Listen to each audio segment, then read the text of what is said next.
जय श्री राम मित्रों, आज राम कथा का दूसरा दिन है। अपने व्यस्त कार्यक्रम में से मैं आप लोगों को राम कथा सुनाने की कोशिश कर रहा हूँ। तो आज दूसरे दिन की कथा भगवान श्री राम का नाम लेते हुए सुने। कल जो है मैं आप लोगों को पहला दोहा तक सुनाया था, अब उसके आगे। गुरुपद रज मृदु मंजुलांजन नयन अमेय दृग दोष विभंजन तेहि कर विमल विवेक विलोचन बरनौ रामचरित भवमोचन। उस अंजन से यानी उस काजल से विवेक रूपी नेत्रों को निर्मल कर मैं संसार रूपी बंधन से छुड़ाने वाले भगवान श्री राम का चरित्र का वर्णन करता हूँ। बंदौ प्रथम महिषुर चरना मोह जनित संशय सब हरना। पहले पृथ्वी के देवता ब्राह्मणों के चरणों की वंदना करता हूँ, जो अज्ञान से उत्पन्न सब संदेहों को हरने वाले हैं। सुजन समाज सकल गुण खानी करऊं प्रणाम सप्रेम सुबानी। फिर सब गुणों की खान संत समाज को प्रेम सहित सुंदर बारी से प्रणाम करता हूँ।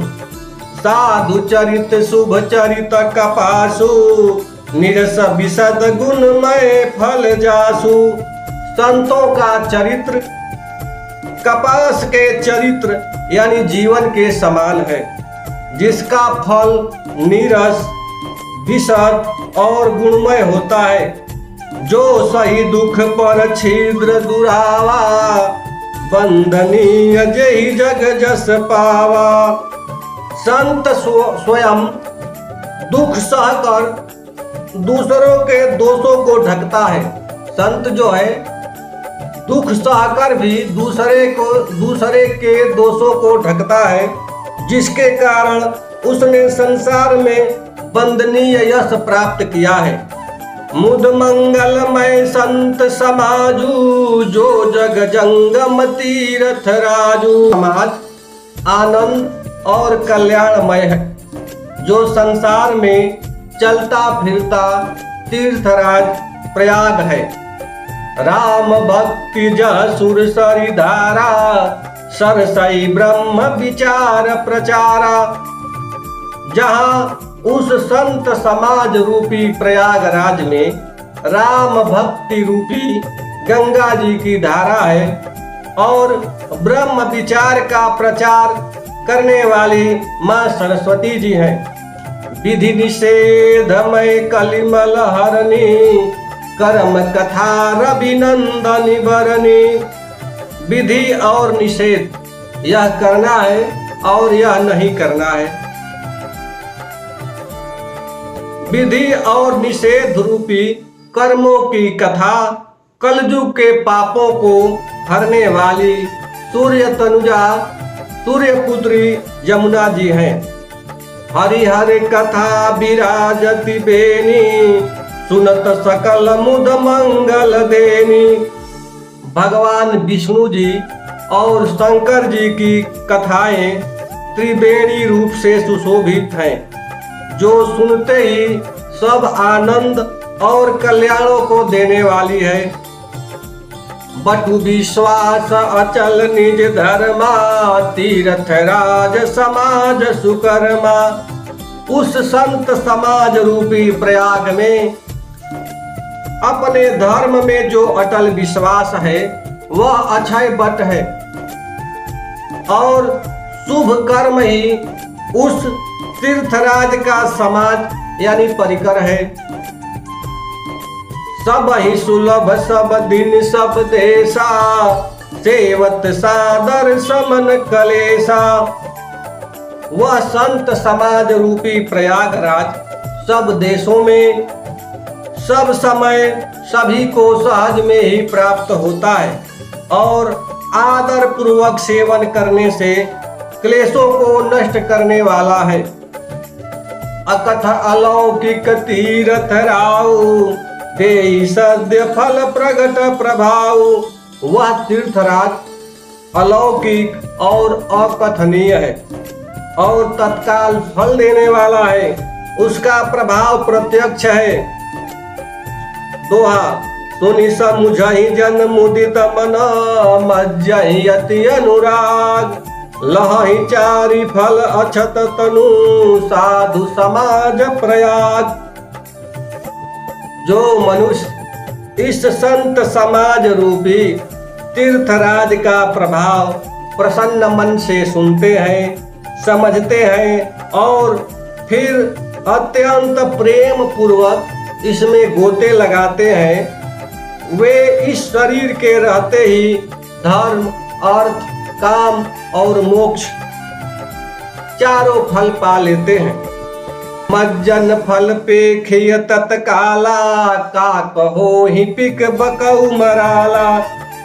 इस तीर्थराज में स्नान का फल तत्काल ऐसा देखने में आता है कि कौवे जो है कोयल बन जाते हैं और बगुले हंस बन जाते हैं। सुनिया चरज करय जनि कोई, सत संगति महिमा नहीं कोई। यह सुनकर कोई आश्चर्य न करे, क्योंकि सत्संग की महिमा छिपी नहीं है। नारद घट जोनी, निज निज मुखनि कही निज होनी। वाल्मीकि जी, नारद जी और अगस्त्य जी ने अपने अपने मुखों से अपनी होनी जीवन का वृत्तांत कहा है। जलचर थलचर नभचर नाना, जे जड़ चेतन जीव जाना।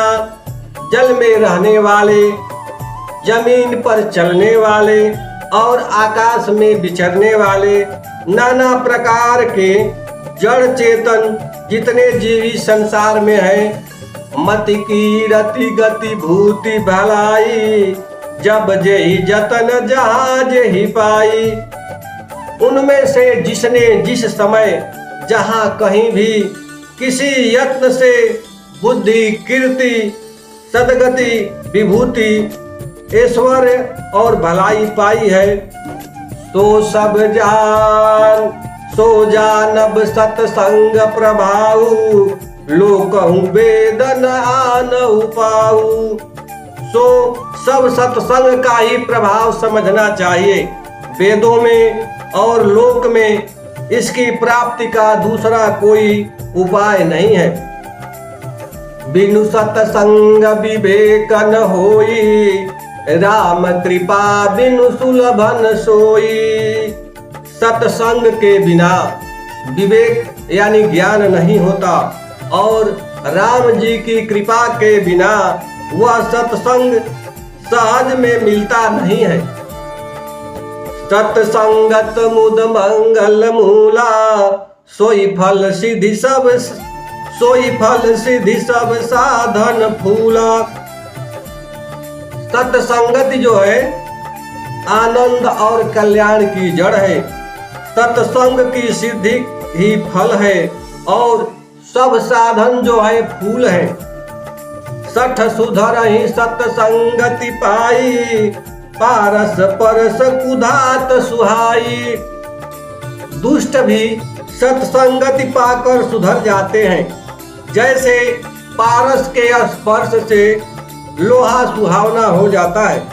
विधि बस सुजन कुसंगति परहि, फनि मनि सम निज गुण अनुसरहि। किंतु दैव योग से यदि कभी सज्जन कुसंगति में पड़ जाते हैं तो वे वहां भी सांप की मरी के समान अपने गुणों का ही अनुसरण करने लगते हैं। विधि हरिहर कवि को विदबानी, कहत साधु महिमा सकुचानी। ब्रह्मा, विष्णु, शिव, कवि और पंडितों की बारी भी संत महिमा का वर्णन करने में सकुचाती है। सोमोसन कही जातन कैसे, साक बनिक मनि गुण गण जैसे। वह मुझसे किस प्रकार नहीं कही जाती, जैसे साग तरकारी बेचने वाले से मड़ियों के गुण समूह नहीं कहे जा सकते। बंदौ संत समान चित, हित अनहित नहीं कोई, अंजलिगत शुभ सुमन जिमी सम सुगंध कर दोई। मैं संतों को प्रणाम करता हूँ जिनके चित्त में समता है, जिनका न कोई मित्र है न कोई शत्रु है। जैसे अंजलि में रखे हुए सुंदर फूल, जिस हाथ ने फूल को तोड़ा और जिसने उनको रखा, उन दोनों ही हाथों को समान रूप से सुशोभित करते हैं। वैसे ही संत शत्रु और मित्र दोनों का ही समान रूप से कल्याण करते हैं। जय श्री राम जय राम जय जय राम, जय जय विघ्न हरण हनुमान। श्री राम जय जय राम, जय जय विघ्न हरण हनुमान। प्रेम से बोलिए सियावर रामचंद्र की जय।